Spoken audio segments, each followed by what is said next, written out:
Okay, your final grades have been posted. You're pleased with some of the marks and perhaps upset about others.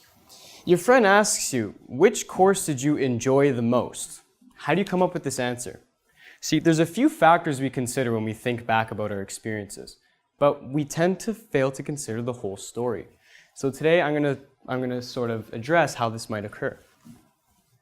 The root of the issue is that we fail to realize there's actually two different selves, an experiencing self and a remembering self.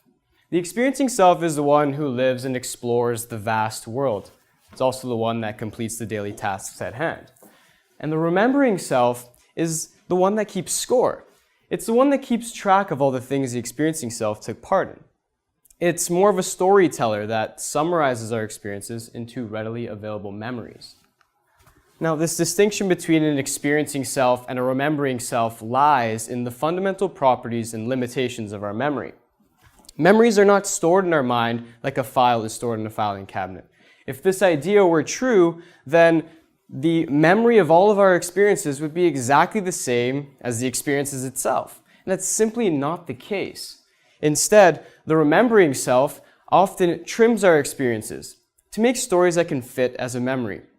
And it often edits our experiences in ways that emphasize important instances, changes, and endings so that we can easily reflect on these experiences and make quick future decisions.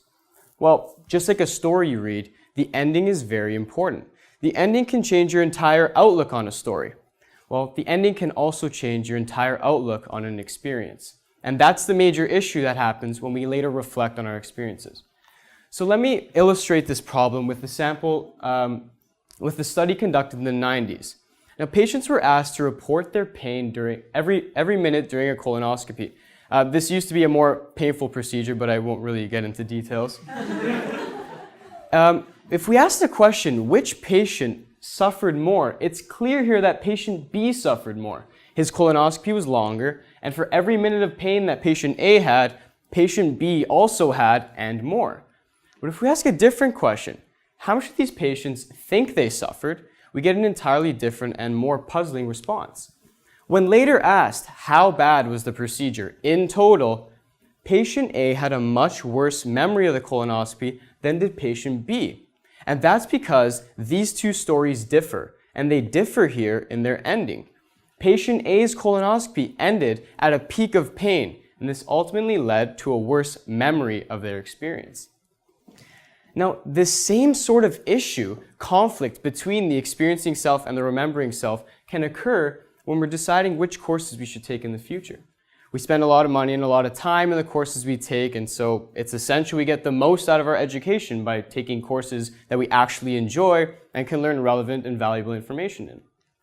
Yet, you're much less likely to take a course with information that you actually enjoy if you had been left with a bad memory from a previously related course. Now, in these instances, a lot of students think or reflect of this experience on the remembering self, instead of reflecting on the experiencing self, which would have told them that they actually enjoyed the information.